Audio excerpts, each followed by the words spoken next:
All right, good morning, everyone, and thank you so much for being here today. My name is Seble Samuel, and I'm the head of Africa Campaigns and Advocacy for the Fossil Fuel Non-Proliferation Treaty. And super happy to welcome you here today in this event media briefing that we are co-hosting with the Association of Environmental Journalists of Malawi. We have a range of really incredible speakers that you're going to hear from today. We have Charles Mkoka, who is the Executive Director for the Coordination Union for the Rehabilitation of the Environment, CURE, and he's also the former Secretary General for the Association of Environmental Journalists of Malawi. We'll have Stephen Chinsendenji, who is the Director of Hope Givers Foundation, who has been campaigning for the fossil fuel treaty in Malawi. And you'll hear from Christine Mbithi, who is the Strategic Communications Specialist at the Fossil Fuel Treaty team. So we're so grateful to have you all. As you're coming into the room, if you could just please introduce yourself in the chat with your name, the city you're joining us from, and the media house that you represent. And again, I want to give a big thank you to Charles and the Association of Environmental Journalists of Malawi for making this convening possible, for bringing so many of you journalists together to learn about this initiative and hosting this media briefing with us. So we're going to have different presentations and interventions. And then after that, we're going to open up the space for any questions that you have from the journalists to us as the presenting team to clarify and understand the proposal a bit more. But before we get to that, I would like to first welcome Charles Mkoka to give some welcome remarks. Charles is a Malawian natural resource management expert with extensive practical experience in climate change, energy, and resilience building, as well as decades of involvement in science communication. A graduate of the University of Malawi, Charles serves as the Executive Director of CURE, the Coordination Union for the Rehabilitation of the Environment, a leading network for NGOs working in the environmental sector in Malawi. He's also the outgoing Secretary General of the Association of Environmental Journalists in Malawi. And on a continental level, Charles holds the position of Africa Coordinator for the AU NAPAD Agenda 2063 Media Network, where he is spearheading the Africa We Want initiative. So over to you, Charles. Yeah, thank you very much. I hope you can hear me. Yes, we can. Right. Yes, thank you very much. And I think just to thank the Fossil Fuel Treaty, but also to thank the incoming executive of the Association of Environmental Journalists in Malawi, the new president, Mr. Titus Lindsay, and his entire executive, the Secretary Generals Sakina Majawa and her deputy, the ones that were very key in trying to lobby for support for the journalists to register for this training, and I'm hoping that many more will be joining us as we progress with the discussion. But just to highlight that I think this is a great opportunity for the association and the media in Malawi to be able to get appraised as far as issues related to fossil fuels is concerned, especially at this particular time when the issues related to carbon emissions and the challenges that are being brought by climate change, causing a lot of challenges to Malawi as a country. We have seen that in the last, I think, decade or so, there have been a number of disasters that Malawi has actually been on the receiving end, from floods, mudslides, and just recently, I think last year, it became very severe that we experienced the cyclone Freddy that claimed so many lives of people. So I think it's high time that we need to know perhaps what is causing all this as journalists, so that when we are in our respective areas, we should be in a position to be able to relate the challenges that are being faced by vulnerable people, but also that we can come in to be able to lays the red flag in as far as our law as communicators is concerned. So not much to say, but just to highlight the need for the colleagues in the media to use this as an opportunity to build the partnership and synergies with the treaty.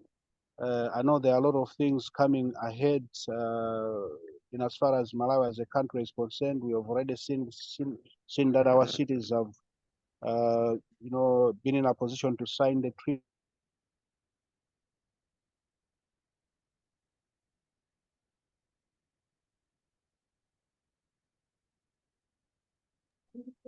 That we can be able to beef up. Okay. We seem to beef up our reporting in the various platforms that we are able to cover issues related to fossil fuels and climate change in Malawi. So briefly, in a nutshell, that's what I wanted to say. Thank you very much. And also thanks to the AEJ, executive for creating this opportunity that the members should be able to learn from this, media briefing. Thank you so much, Charles. We're so grateful for the welcome remarks and the introduction and the opportunity to connect with AEJ to hold this media briefing today. As I mentioned before, and I'm seeing some people are doing, please do introduce yourself in the chat. We would love to connect with you and know who you are. So I see a couple have done that, and please continue to do so. I'm just going to now give a brief introduction about what is the Fossil Fuel Treaty Initiative so you can understand more. And then we'll pass it over to the other speakers so you can hear about the campaign as it's happening in Malawi and also some of the key narratives. So I will just share my screen quickly.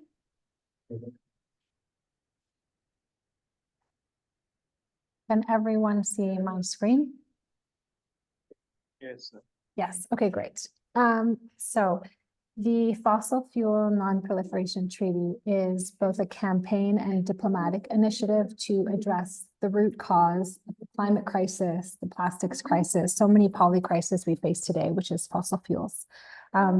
Fossil fuels are responsible for almost 90% of all carbon emissions that were released in the last decade, driving a lot of the climate catastrophe that you heard Charles just mention now that you are already living and experiencing in a very violent and direct way in Malawi. And despite fossil fuels being the lead cause of the climate crisis, they are generally omitted in a lot of our national climate commitments and global climate agreements. And we find it very dangerous that the main cause of the climate crisis is omitted in a lot of our global climate agreements.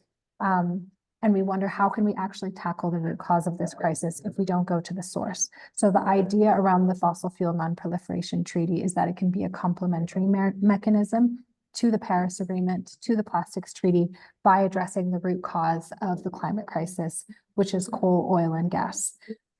Currently, the world we find ourselves in now is one where extraction of fossil fuels is set to rise 110% in the next 6 years between now and 2030, compared to what is actually needed to limit warming to a maximum of 1.5 degrees. So this yellow line is actually countries' plans to extract coal, oil, and gas between now and the end of the decade. And the green line is actually the reduction in fossil fuel extraction that's needed to limit warming to a maximum of 1.5 degrees. That gap is 110% too much extraction of fossil fuels.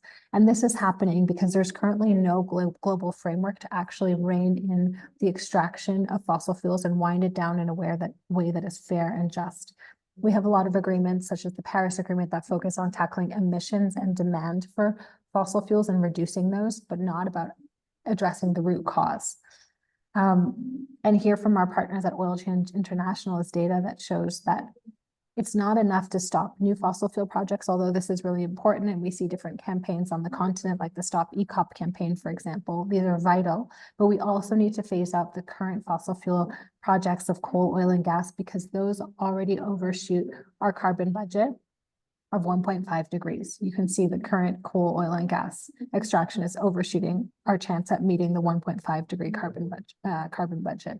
And this need to phase out fossil fuels and transition to a renewable future is not only coming from environmental activist spaces, it's coming from mainstream energy UN spaces, such as the International Energy Agency that has said years ago that there's no need for investment in new fossil fuel supply in our net zero pathway. We've also heard from the UN Secretary General that investing in new fossil fuels is economic and moral madness. And so what happens if there's no global agreement on phase out of fossil fuel extraction? It makes any transition away from fossil fuels much more difficult because every single producer of fossil fuels will want to be the last barrel sold. Creates huge risk for stranded assets, which means investing money into projects that have a very long lifetime and you don't get that return on investment because it's 2024. We do not want to see a world mid-century where we're continuing to rely on fossil fuels. So you're not getting the full lifespan and return on investment from these fossil fuel projects. It presents risks to workers and communities that are really dependent on the fossil fuel sector for their employment by having chaotic transitions to new economies. And it delays the expansion of renewable energy, despite the fact that it is the cheapest energy source in the world. There's massive subsidies going towards fossil fuels. So it delays a lot of the economic diversification that's possible. We see a lot of countries in Africa having monopolies on fossil fuels that makes their economies very vulnerable to economic shifts. And it really entrenches the power of the fossil fuel industry and the fossil fuel lobby and puts us on a really dangerous path of warming way beyond 1.5, which, as Charles mentioned, you're already feeling such intense impacts of the climate crisis in Malawi today with the current heating. So we need this to stop. The vast majority of this extraction is planned in the global north in countries like the UK, the US, Canada, Norway, Australia, and this is where the extraction needs to be phased out first and fastest. If we look at our continent, you can see a map of Africa in relation to fossil fuel extraction in terms of coal mines, gas terminals, oil pipelines carving up our continent. We've seen decades of fossil fuel extraction on the continent, and yet Africa is the continent with the least electricity access in the world. There's 600 million Africans that lack access to electricity. And that is true even for the major producers on the continent in sub-Saharan Africa. If we look at countries like Nigeria or Angola, Nigeria imports 100% of its fuel needs. Angola imports 80%, and both of them are dealing between 40 to 50% of their populations without electricity access. So we haven't even seen the biggest producers in sub-Saharan Africa meet their electricity needs and electricity access via fossil fuels. In fact, Africa is the only continent on Earth where the population living without electricity has grown since the year 2000, since the millennium.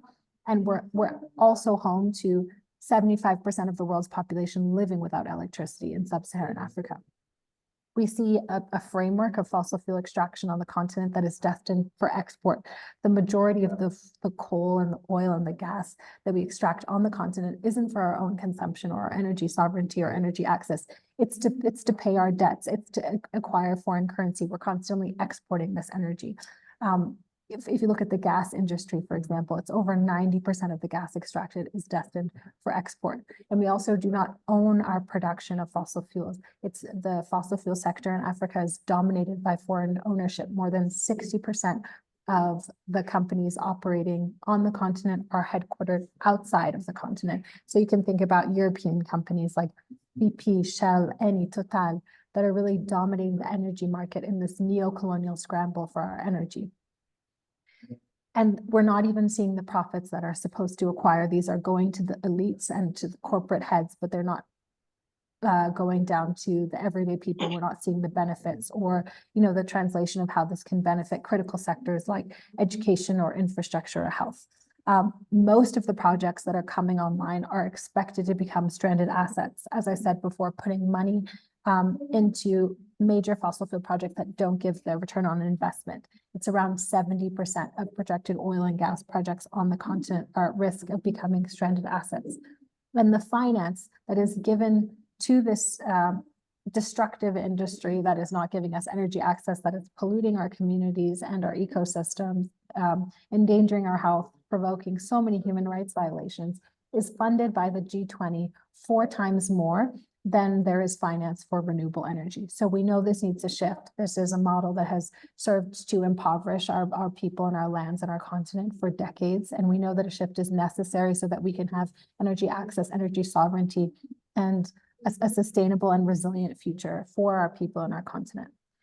There's a lot of movements that have come up in resistance to this extractive model that Dean Bebe was going to speak to you about today, was unfortunately able to join us. He's traveling currently, but has been a part of a lot of these movements, such as Don't Gas Africa, that Africa is not Europe's gas station, and Kick Total out of Africa, as a kind of rejection of this colonization via the energy industry of a lot of European and Western players. And they have calls for energy sovereignty, for a just transition away from fossil fuels to a renewable powered future that is people centered. And so I want us to think about what the potential is out there. If we look at our continent, an example compared to energy demand, the blue dot in the center here represents projected energy demand per continent down to the village level until 2050. So this blue dot is the expected, the projected energy demand between now and 2050. And then the yellow is the actual renewable energy potential. So every continent on Earth has a higher renewable energy potential compared to demand, but no continent has a higher energy potential than Africa.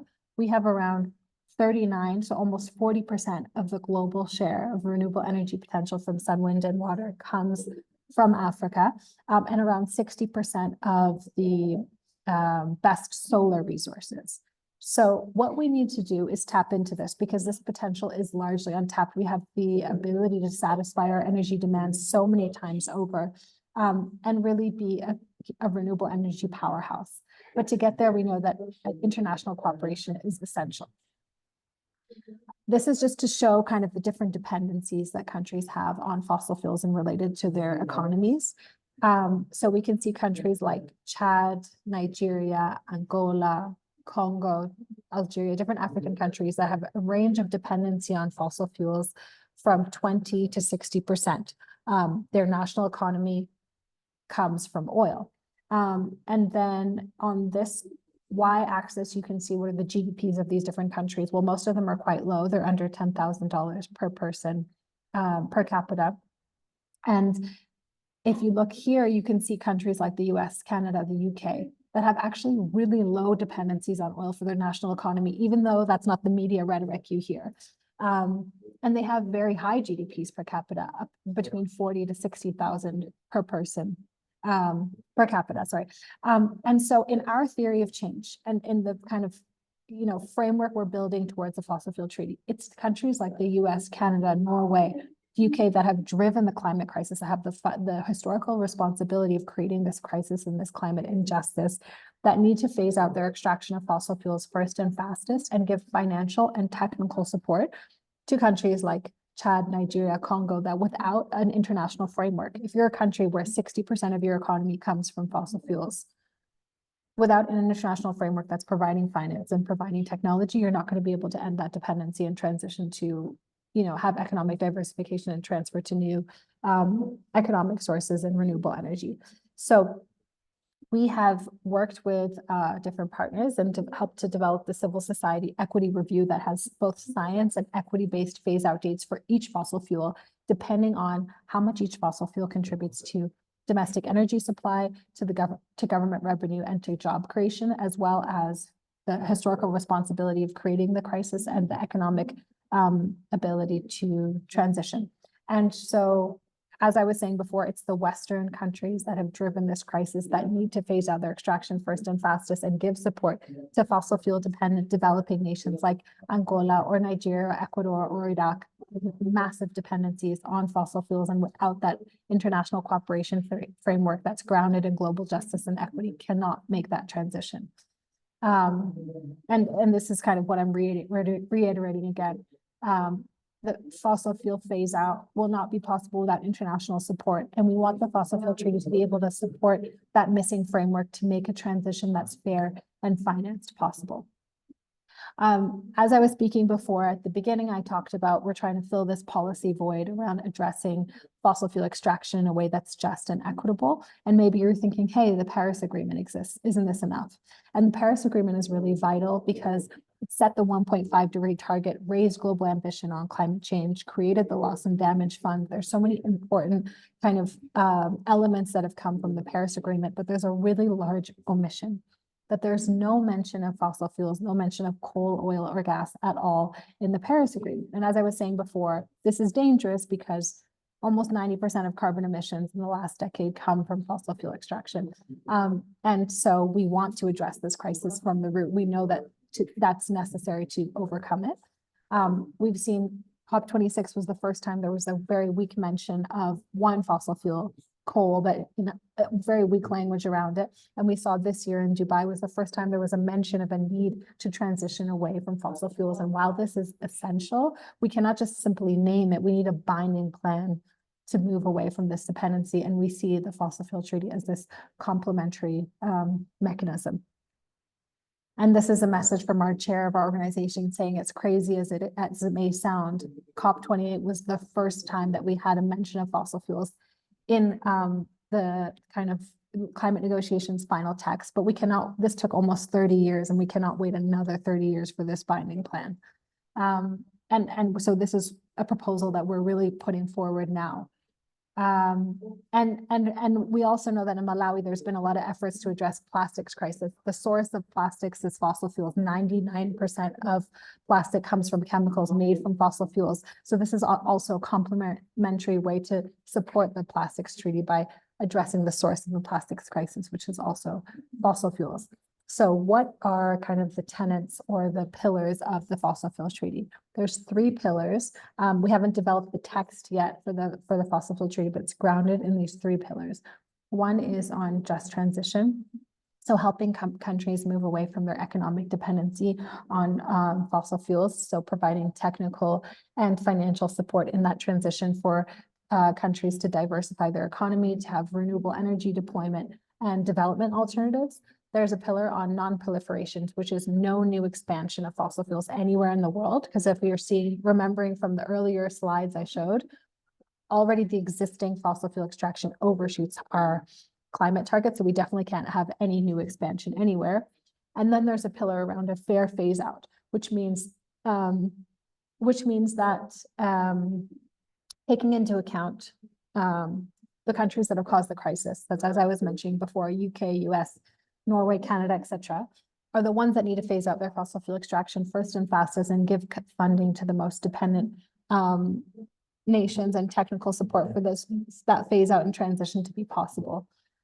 Taking into account those equity and science-based phase out dates I was mentioning before from the Civil Society Equity Review, and I can share some of those documents in the chat afterwards.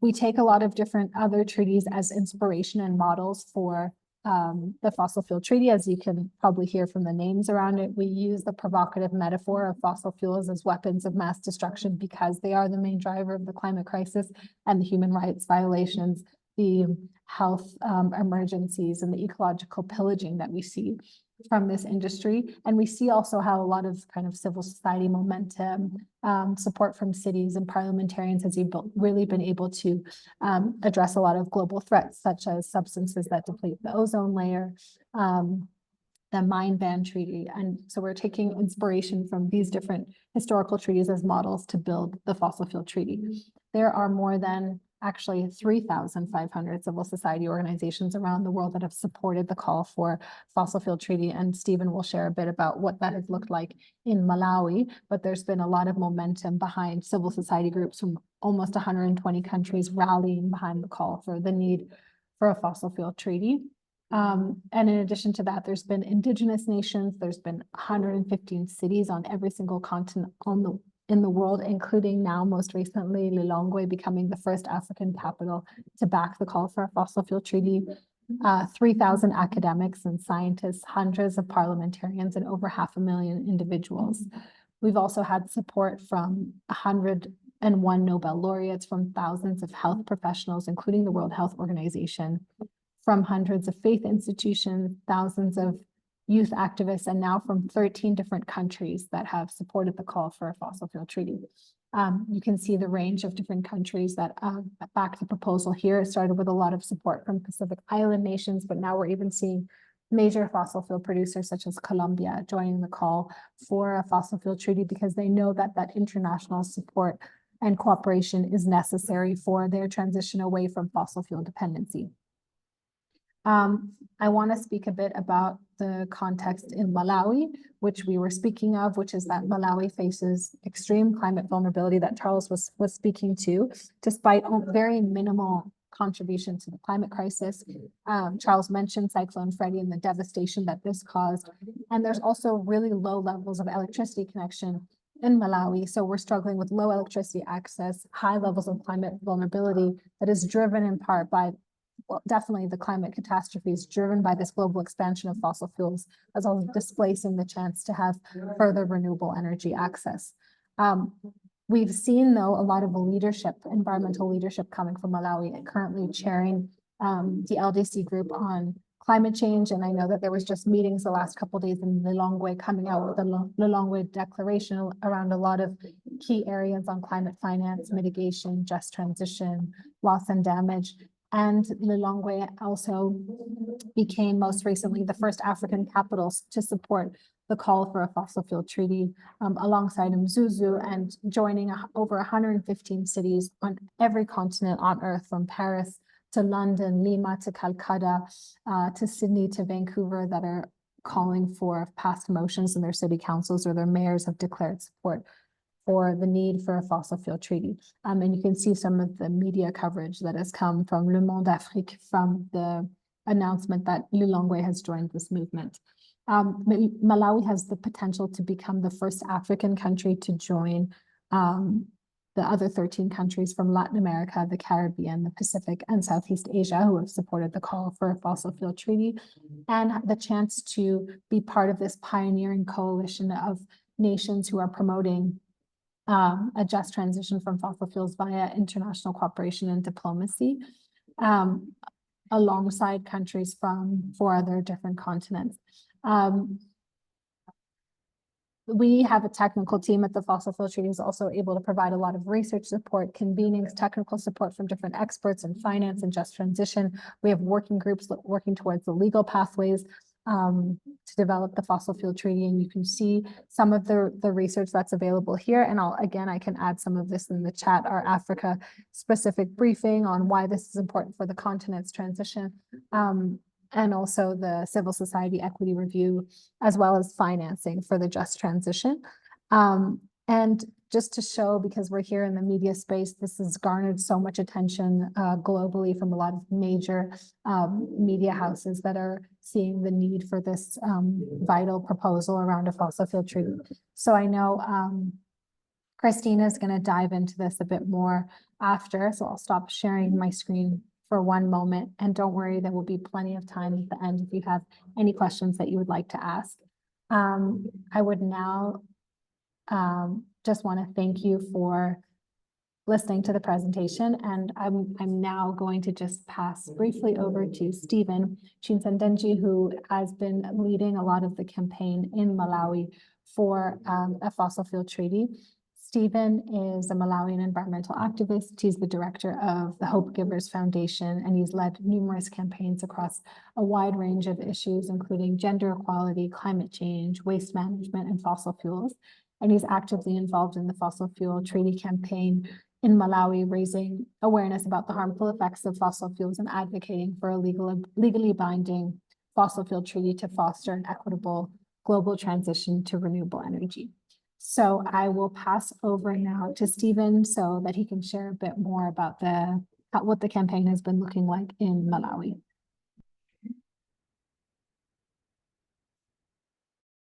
Oh, you're on mute. If you could just unmute your microphone.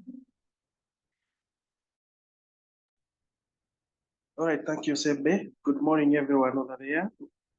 This is Stephen Chinsendenji, the director of Hope Givers Foundation from Lilongwe, Malawi. I will take you through the progress reports of Fossil Fuel and Prevention Treaty endorsement campaign in Malawi. But before I do that, let me thank you, Seble, Christina, and your team for the support. And I'm sure you are going to continue supporting us so that we can achieve the greatest. So here's the progress report. The fossil fuel non-proliferation Twitter endorsement campaign aims at publicizing the harmful effects of using fossil fuel on the environment and how the climate will be affected in the near future.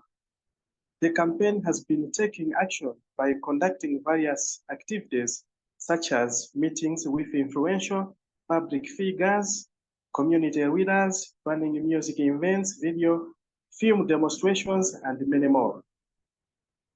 The first activity was conducted on the 19th of June 2024 in Idorongwe Area 2, which was also the launching of the fossil fuel non-proliferation treaty campaign.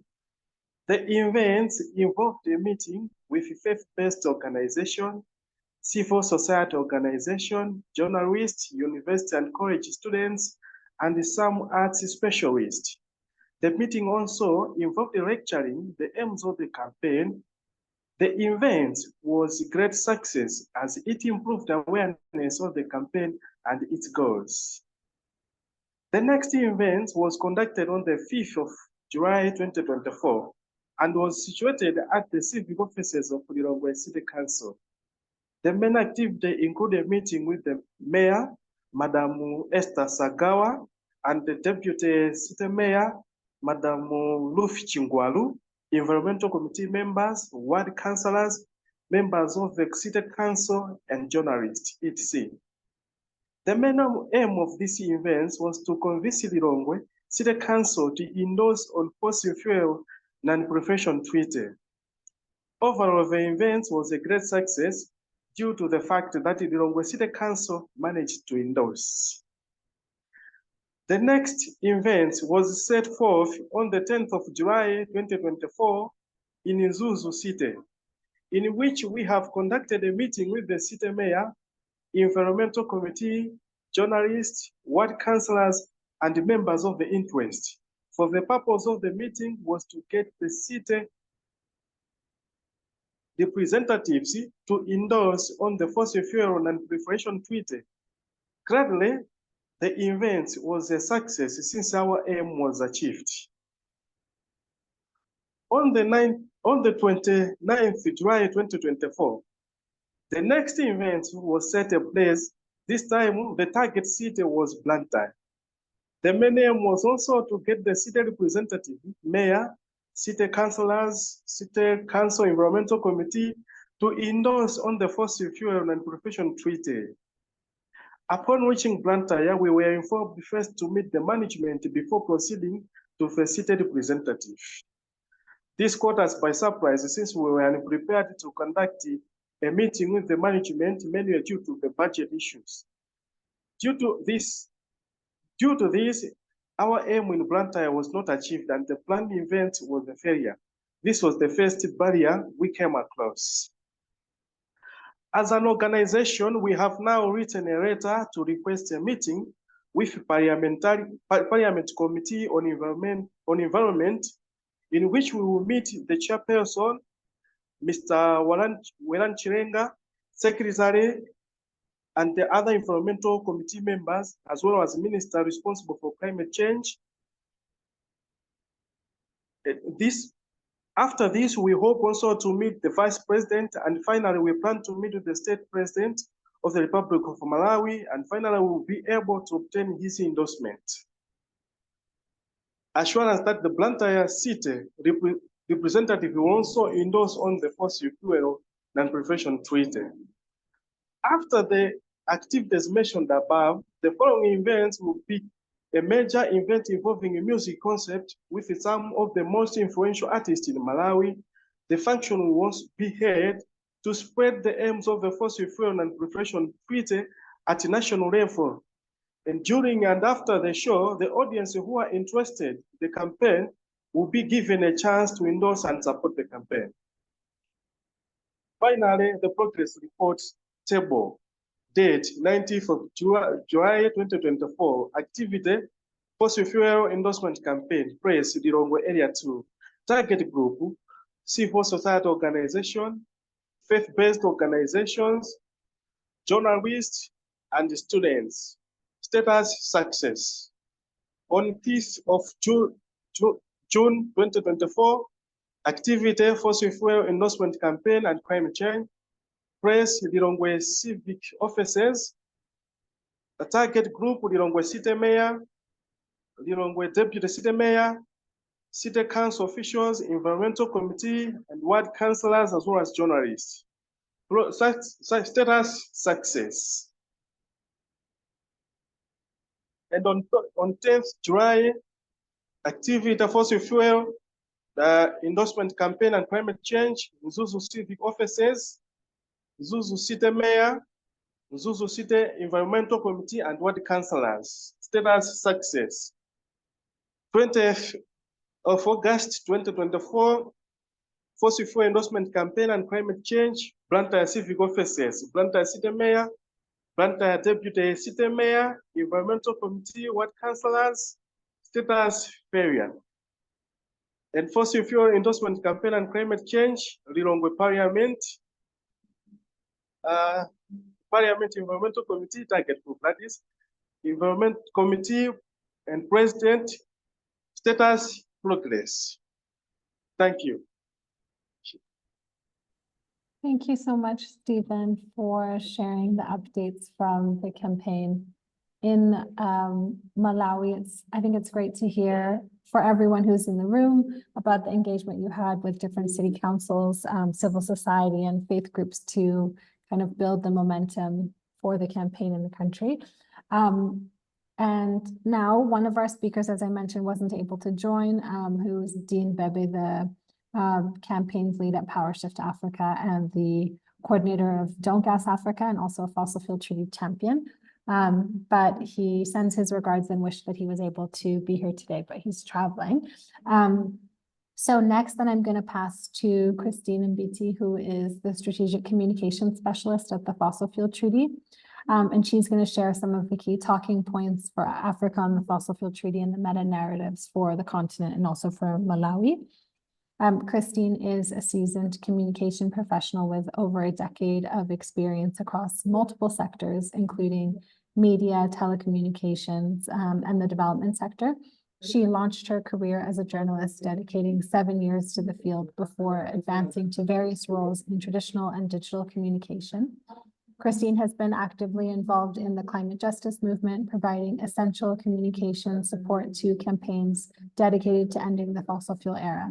She is passionate about promoting a sustainable future for all and amplifying the voices of frontline communities. Christine holds a master's degree in corporate communication management, a higher diploma in mass communication, and a bachelor's degree in social studies. So welcome, Christine. And please let me know if you want to share your screen or if you want me to share it for you. I can share my screen, and thanks so much, Seble. I wasn't quite expecting that detailed of an introduction, but thank you so much. And thank you everyone for joining us today. I'm just going to share my screen so that you can have a look at what I'll be presenting. Just give me a second.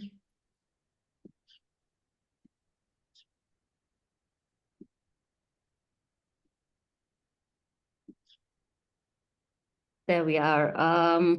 I think a lot has already been shared by Seble, and some of this that I'll be sharing might be a little repetitive, but I think it's crucial for us to kind of narrow down on the continent and on the country Malawi and see why really the treaty is a crucial part of the transition and what aspects it will be able to support on when it comes to the transition in Africa and in Malawi. So I'll just go to the next slide, which is talking about what the treaty proposal is.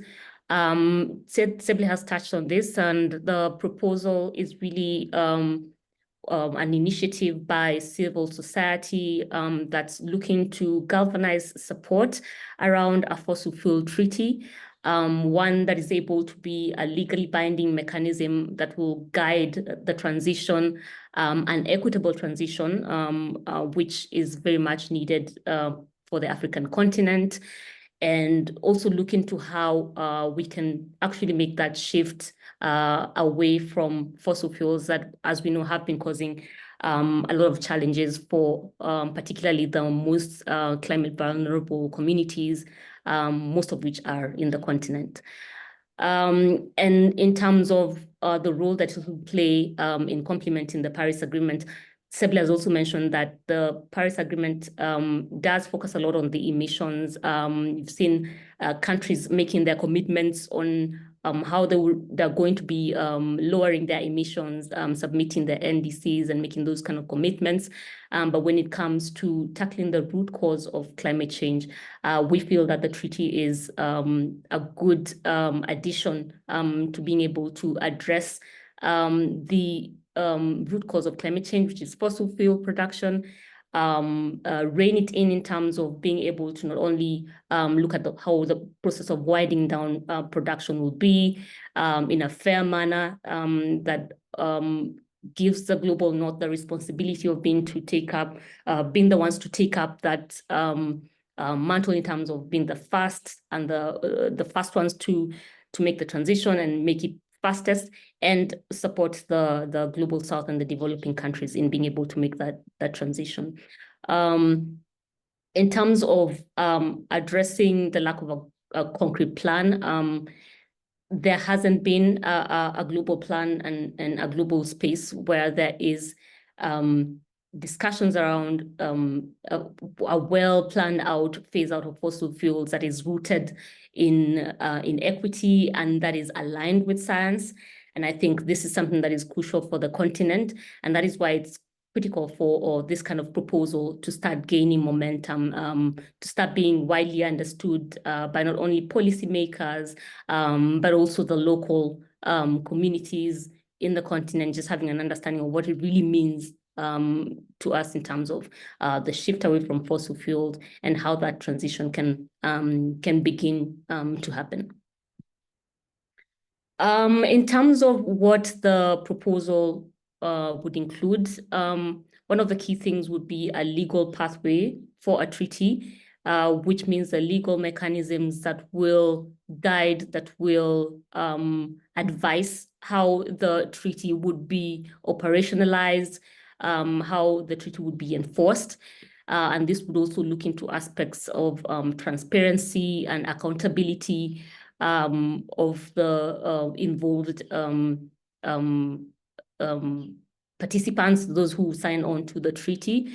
So this is really crucial because we look at this as being a legally binding kind of agreement at the global level for the phase out of fossil fuels and for the transition.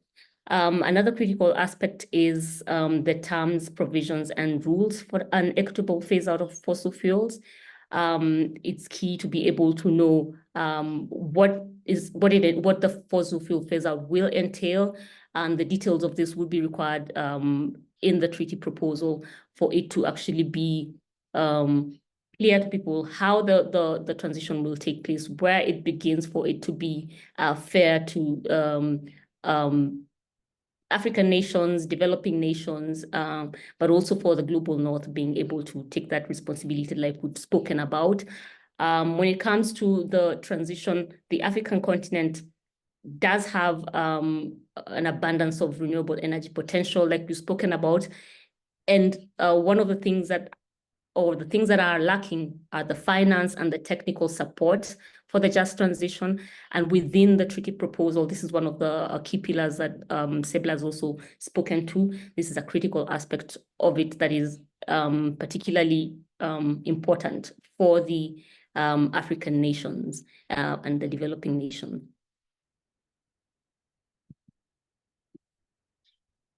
All right, so I'll just now go next to the key messages with regard to a fossil fuel treaty in Africa.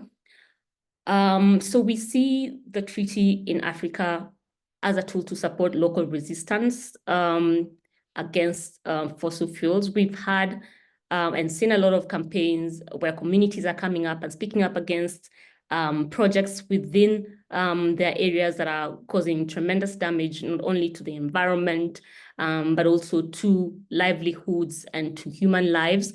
And really the treaty is a way to support that and to encourage that shift away from the fossil fuels and to look at a way to make that transition equitable as well.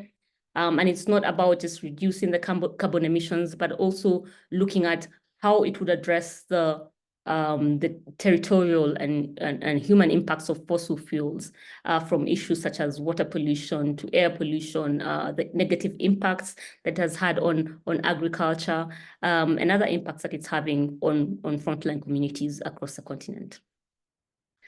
A treaty would also unlock Africa's unparalleled potential for a just transition. We're speaking of nearly 40% of renewable energy potential globally being within the African continent, 60% of solar resources being within the continent. So there is a lot that can be utilized. There is a lot that can be explored to not only meet the energy needs, but also address the climate crisis. And that is why it's crucial for the treaty to be in place, for it to be able to assist with the financing, the technology transfer that's critical for this. A treaty would also prevent economic suicide in Africa. And we've spoken about some of the aspects such as the fossil fuel infrastructure winding up as stranded assets, and that Seble has spoken to. And besides this, we've also had a huge a negative impact on the economies of the different African countries as a result of the climate crisis, the impacts that are being suffered by different nations that lack the capacity to recover from these impacts. And this has an effect on the economies of different countries in Africa. A treaty would also enable the continent to achieve the SDG goals, and one of them, as you know, being access to energy. And this is one of the things that are being addressed within this treaty, in terms of how we can be able to enhance access sustainably while making that shift away from fossil fuels. Right. So then let's look at how a treaty can support the transition in Malawi. So for Malawi, as even Charles has spoken to, Seble has spoken to, the country just does have a high climate vulnerability, and the level of access to energy is fairly low. So this does underscore the need for an equitable global transition to address not only the impacts that are being caused by the global expansion and extraction of fossil fuels, but also to address the limited access to energy. So a global transition to safer alternatives, being renewable energy, and also more reliable and more readily available sources of energy that we can leverage sustainably. So the international cooperation through a fossil fuel treaty is essential to be able to afford countries like Malawi the finance and technology that is needed to unleash the clean energy potential and boost economic growth. I think this is something that we repeated over and over, but I think it's because there's that recognition of just how much potential there is, but that the support is needed to make that move. And that can be achieved if we do come together at the global level and collaborate on a treaty that will be able to allow for this kind of support and allow for the shift that's needed away from fossil fuels. And Malawi, as the chair of the least developed countries group, is also can also play quite a role when it comes to galvanizing political will around a fossil fuel treaty, and not just a fossil fuel treaty, but one that actually centers justice and equity and prioritizes really the needs of the vulnerable communities that are being exposed to the harshest impacts of the climate crisis, and the ones that have the least ability to adapt and to recover. And then again, Malawi has already shown leadership when it comes to the kind of plans it has. The the policies it has in place for climate action, the plans it has to expand renewable energy. So there's already momentum, there's already kind of commitment being shown towards the transition. And so a treaty would really just enhance the already ongoing work and support the achievement of these kind of goals. And then we also spoke about the issue of plastics and the root cause of both the plastics crisis and the climate crisis is the same, which is fossil fuels. And we've seen Malawi has been making efforts towards banning thin plastics. So in a way, I mean, the way to approach the climate and the plastics crisis is really to stop the expansion of fossil fuels. And I think this would also work in line with what Malawi is trying to do with the banning of plastics, and it would really be, a way to kind of address both crises that are affecting Malawi as well. That's all I had for you for now. Like I said, a lot of things had already been mentioned, but just building on what Seble, Charles, and Stephen as well have mentioned. But I'll pass it back to Seble to take forward the rest of the agenda. Thanks so much for your time. Thank you so much, Christine. This was really helpful to hear kind of the key narratives and talking points. And as you can see on Christine's screen for the moment, our emails are available if you want to get in touch, and we'll also put them in the chat. So as I was also mentioning to you all, we now have some time and space to open up for questions that you have, because I know it was a lot of information. So feel free to raise your hand or put your question directly in the chat and let us know who you're directing the question to, and we'll try to respond to your questions to the best of our ability.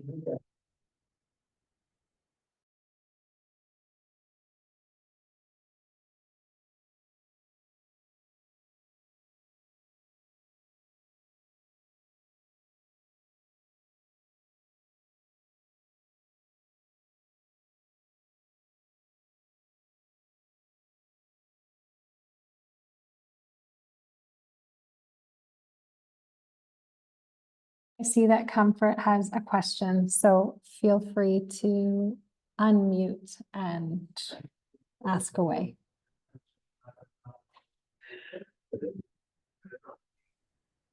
My name is Comfort. I have two questions on the last presentation. This trade, according to the presentation, she was saying that it will help to reduce economic suicide in Africa. I'm interested to know the how part. How will this going to be achieved? I think the other question I'll ask it in the chat. You should respond to this one. The other one I will leave it in the chat. Thank you.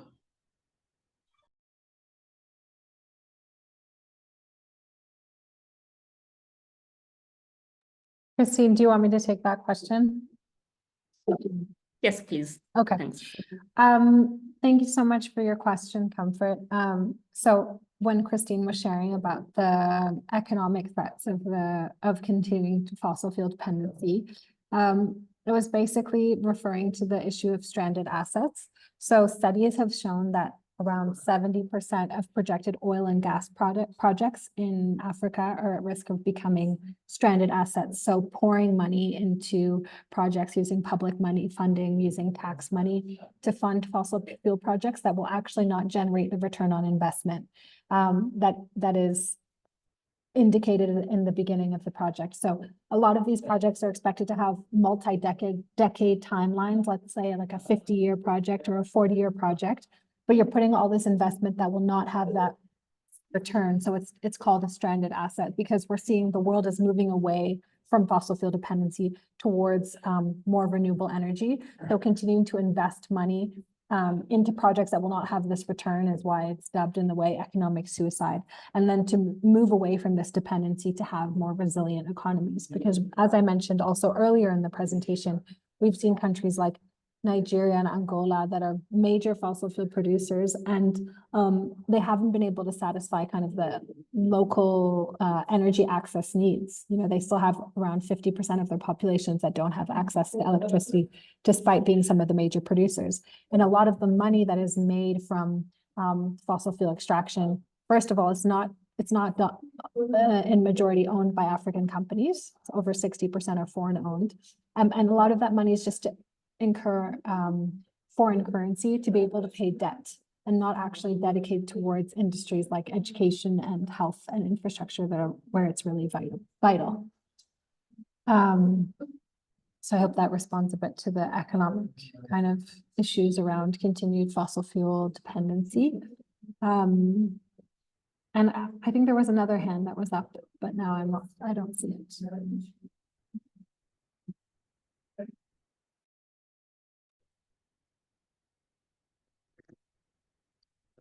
Okay, good morning once again, Seble. Good morning. Yes, just a follow-up question on the issues related to just energy, transition in the context of Malawi.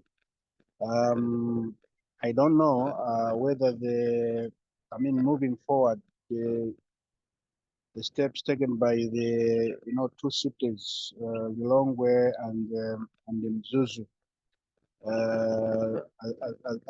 as part of the treaty on issues to do with fossil fuels, that there will be efforts to be taken to be able to ensure that perhaps the residents within these two cities could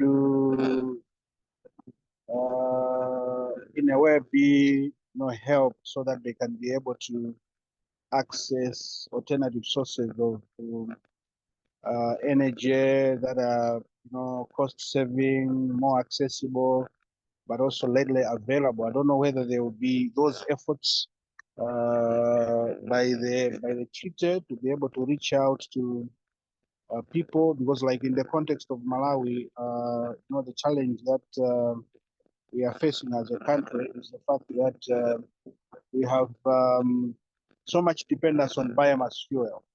And this is causing a lot of degradation on the environment, and some of the challenges that we are experiencing as a country are coming in because we have large dependence on the biomass, and this is having repercussions on the populations as a resultant effect. And I'm just trying to find out whether there will be effort that will be taken to be able to provide options to Malawian citizens so that they can be able to switch to forms of energy that are environmentally sustainable and also cost saving when it comes to conservation of the environment. Thank you. Thank you so much for your question, Charles. I appreciate it. So actually, prior to working on the Africa campaign for the fossil fuel treaty, I was leading the cities campaign for the fossil fuel treaty, and now with the new cities coordinator, we've reached 115 cities around the world that are supporting the call for a fossil fuel treaty, including most recently Lilongwe and Mzuzu. So they're part of this cohort of cities on every continent that have supported the demand for a fossil fuel treaty, either via city council resolutions or from declarations from their mayors. And while we do not directly implement projects with the cities that come, because we're predominantly focused on advocacy and policy advocacy, we do connect the cities with different organizations that do actually implement projects around what you're speaking about.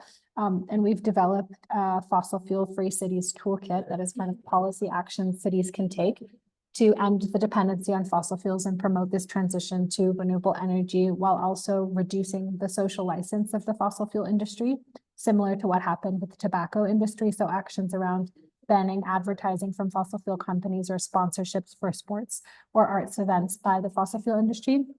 And then other ones that are more around kind of having renewable energy hookups for buildings or promoting public electricity, public mobility that is electric, and having different sorts of kind of ways to promote renewable cities. So we have kind of this policy brief that's going to be coming out next month.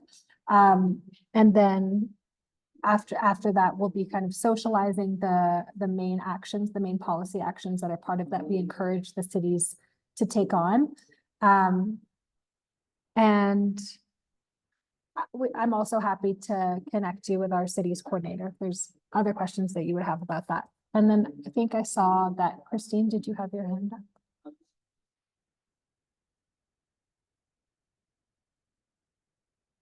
No?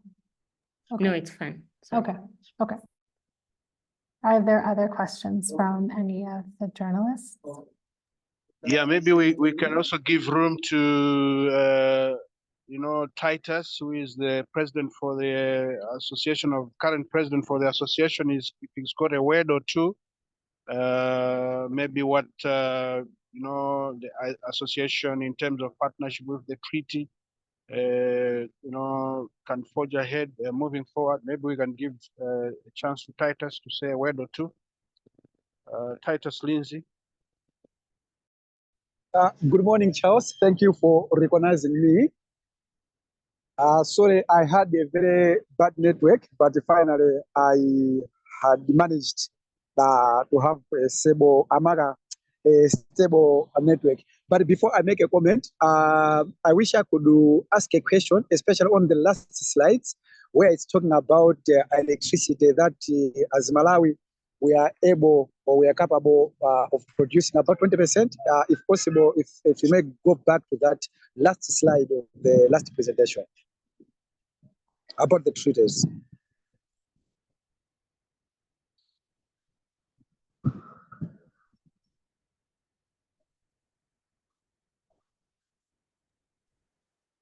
Sorry, please clarify which section you're referring to so that I can be able to take you back. The last slide of the just ended presentation. Okay.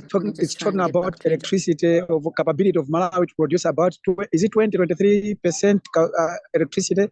No, it was indicating the current electricity access levels. Electricity access. Yeah. We showed a previous slide though it was at the continental level, and it shows Africa's potential. I can show that slide if it's helpful. Yes, please. Okay.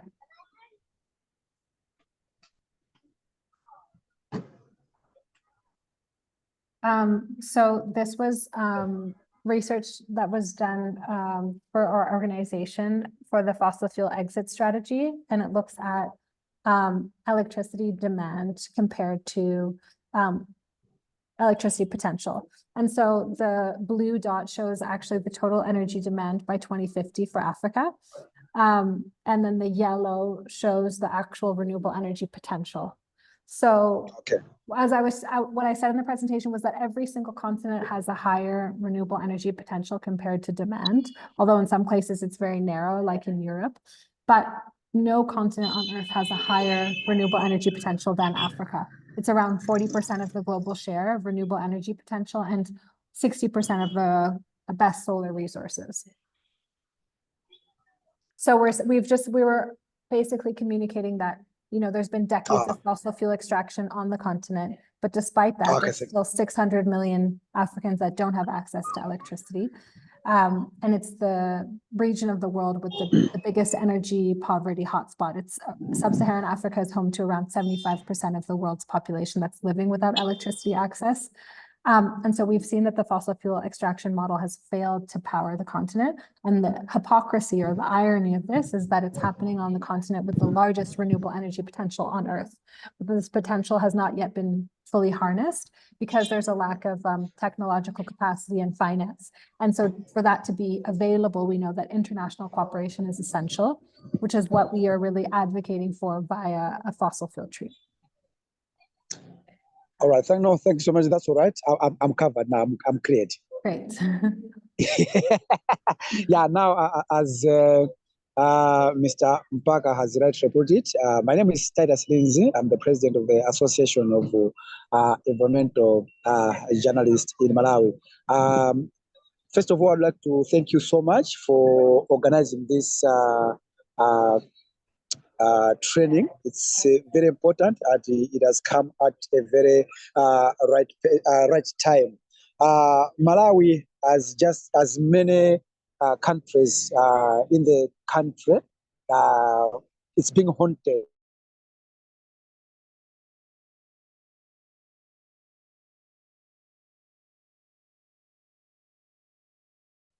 Media, we can take or play a very big role in sensitizing the masses on the evils of depriving the environment. It's very important that we take a leading role in reaching the masses. So it's our prayer that this partnership shouldn't end here. We expect more and more of this, and also whenever there are opportunities,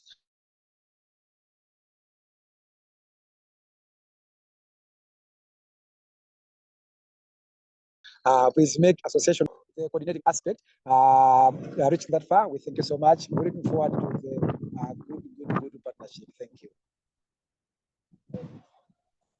Thank you so much, Titus, for your words and for being here and coordinating the AEJ. We're super grateful to partner with your organization for this media briefing. I just wanted to check if there's any other questions before we close.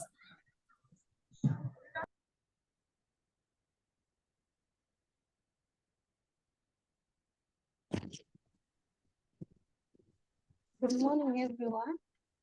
Good morning. Catherine Armando, Blantyre Radio in Malawi.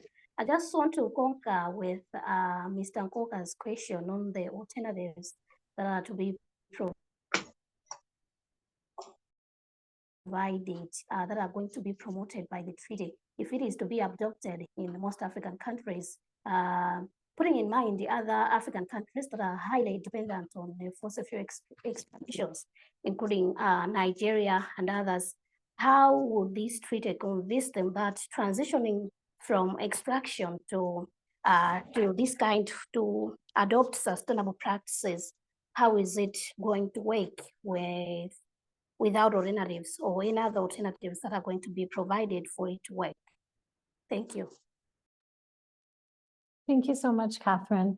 And that's a really great question. So in advocating for a just transition away from fossil fuels, I think it's important to clarify that the phase out would not be overnight. We're not saying end fossil fuel dependency overnight.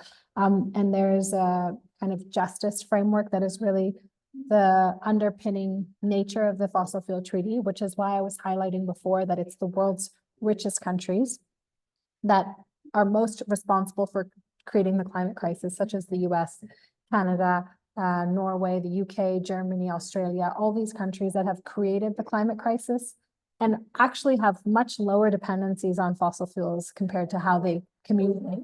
So as I showed in the example with the slides, that the UK, Canada, and the US, they had, negligible dependencies of their national economies on oil, as an example. They have much more diversified economies. So these are the countries that need to phase out their extraction of fossil fuels first and fastest. And I shared one of the documents in the chat, the Civil Society Equity Review. It actually has equity and science-based phase out dates per fossil fuel.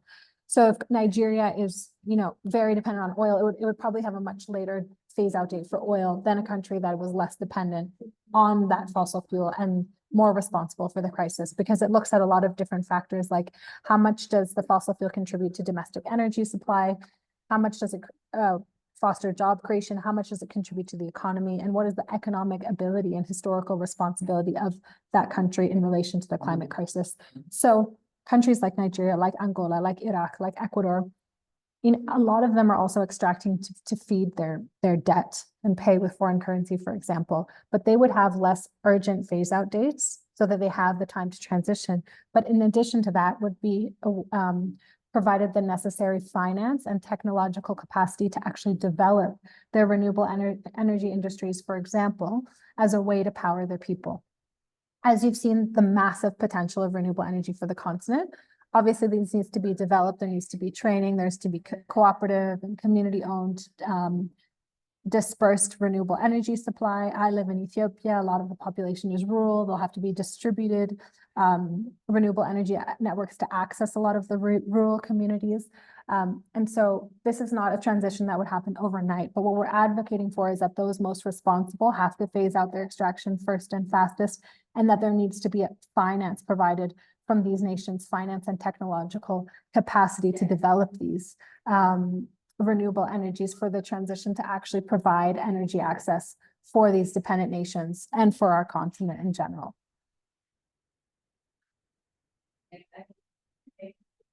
Thank you so much for your question. Are there any more questions before we close?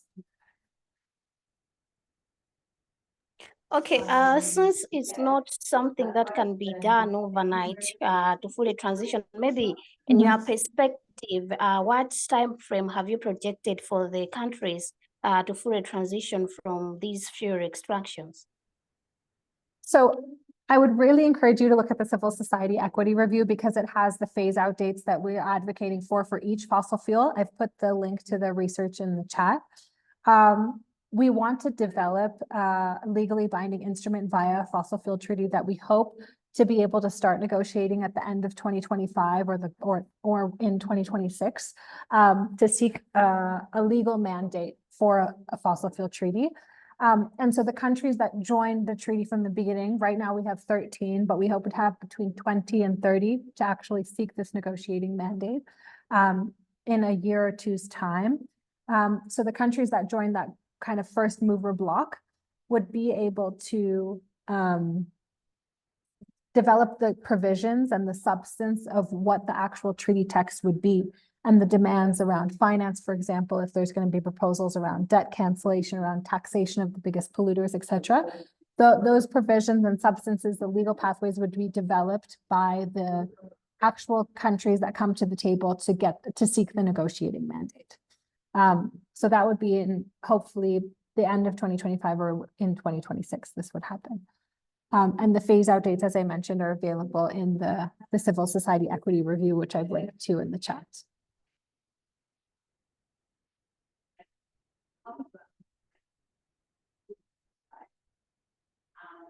Okay, are there any other questions?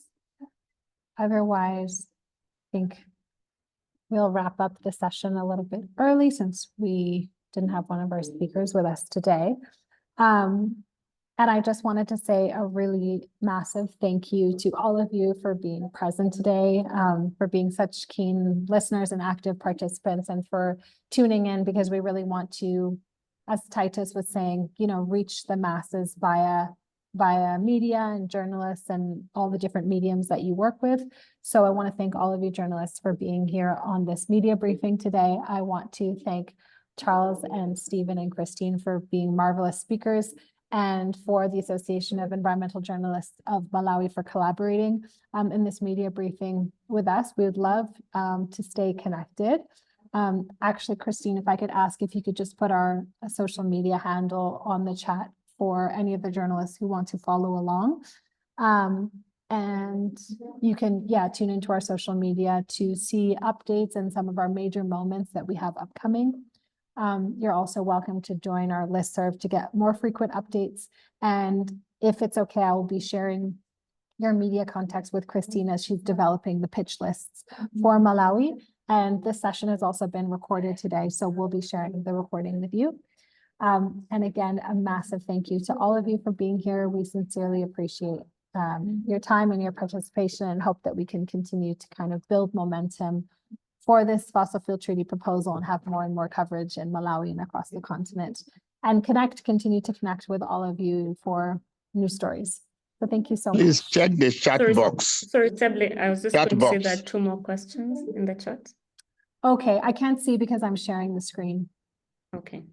So I'm gonna, do you want to read them, or do you want to share the screen? Yes, I can read them to you, no problem.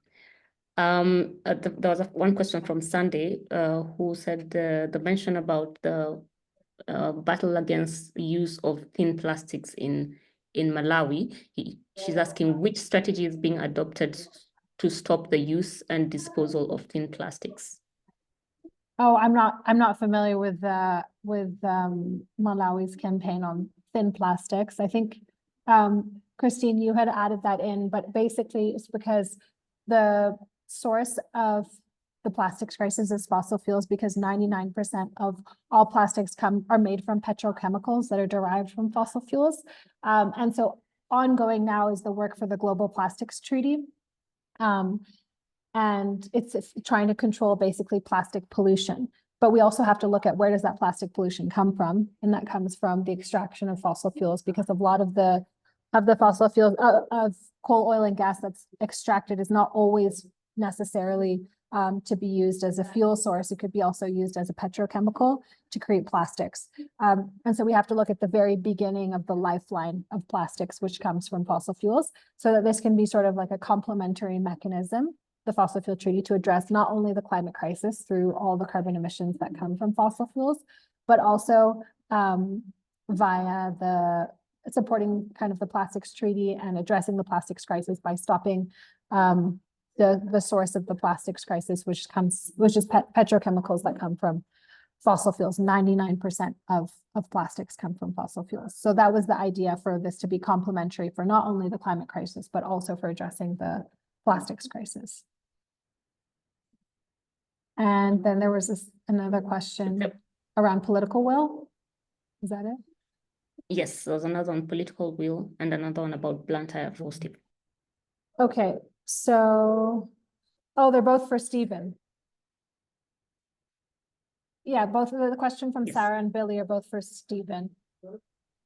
So Stephen, there's a question. Do you think there's enough political will? And also, how would you describe the progress of the campaign? And also a question about blantyre and why the reasons it was not successful. So Stephen, both those questions are for you. All right, I've seen those questions, but due to other challenges beyond my control, I think I have to respond those questions later, if possible. Okay, that's fine. If you could just take note maybe of the contacts or put your contact in the chat. They'd like to speak to you. Okay. Yeah, I understand if there's confidentiality issues or anything like that. Okay, since I'm sharing my screen and I cannot see the chat, are there any other questions that anyone would like to relay? There are no other questions that I can see in the chat at this time. Thanks, Okay. Seble. Okay, thank you so much to all of you. I think I've seen that Christine has put our social media handles in the chat. Oh, everyone's coming in last minute with the questions. I see. Okay, similar to Ethiopia speed, we all come in the end. Okay, what strategies are you going to use to ensure that both the community and business people are aware of this? So this is just one tactic that we're using today, is to have this media briefing, because we know it's so important to engage with journalists and the media to be able to kind of spread awareness about the topic. But we also do a lot of kind of engagement with policymakers, and we organize kind of bilateral meetings or have convenings with policymakers to have some of these dialogues. But we're also engaged a lot with community advocacy. As Stephen mentioned, that also he had held a meeting with a lot of different civil society organizations. We've done this with a lot of groups across the continent. We've worked with youth movements like Fridays for Future Africa. We've hosted film screenings around actually a great documentary that we can also share, Shifting Power. We've hosted screenings all over the continent to kind of have conversations about these issues and workshops. There's been youth strikes. So we've been kind of supporting a lot of community engagement. This is just one of kind of the tactics we provide. And then we have like a separate category around business engagement. That's a lot more stringent in terms of participation to make sure that the kind of values of the business are actually aligned with fossil fuel treaty, and that they're not kind of a big polluter that is looking to green their image through greenwashing or something, but are actually quite progressive on climate and on fossil fuel phase out. I hope I've answered your question. Are there any other Are there any other questions before we close? I'm glad we've had everyone participating. Oh, great. Thank you so much. So Christine has just shared the Shifting Power documentary that was made in partnership with Don't Gas Africa, which is where one of our speakers, Dean, who couldn't come today, he coordinates this space. And it's kind of showing the impacts of the fossil fuel industry across Africa. And I super recommend watching it. It's around 40 minutes and it's a really powerful documentary showing examples in Kenya, in Senegal, I believe, in Nigeria and Cameroon. I think I'm forgetting a country, but I really recommend viewing the documentary. So if that is all and there are no more questions, I would just want to thank all of you again. I want to thank all of our speakers, Christine, Stephen, and Charles. I want to thank the Association of Environmental Journalists for making this possible. We'll be in touch with you all. We'll be added to the pitch list so that you can hear about all the news and updates and stories, and you can follow on social media. And we have your email contacts now, so we'll share the recording with all of you, and also the resources that we've shared in the chat. We can share those again. And just wanted to share a big thank you to all of you, and we will stay connected. Thank you. Thanks, everyone.